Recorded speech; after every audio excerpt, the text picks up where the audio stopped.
messieurs, bonsoir. Il est 19 h. Voyons ensemble sans plus tarder les titres de ce 10 avril. Les infrastructures pointées du doigt, c'est ce qu'il faut retenir du livre noir des motards. La fédération a sorti son 3e rapport. Rappelons que les 2 roues sont impliquées dans un tiers des accidents mortels. Des infrastructures inadaptées, des nids de poules, des plaques d'égout, c'est ce qu'on ne voit pas lorsqu'on est automobiliste. Mais ce sont autant de pièges qui peuvent s'avérer dangereux lorsqu'on est en 2 roues. Voilà les principales conclusions du livre noir de la Fédération française des motards en colère.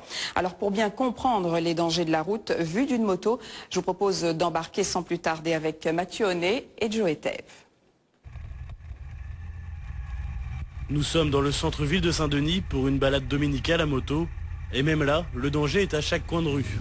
Et là, on a en plus un énorme trou qui est juste derrière, donc qui nous oblige vraiment à faire très attention et à passer au large.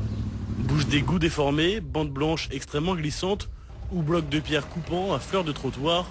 Ces dangers, invisibles pour les automobilistes, sont le quotidien des conducteurs de 2 roues. Et pour la 3e année consécutive, la Fédération française des motards en colère les a recensés dans son livre noir.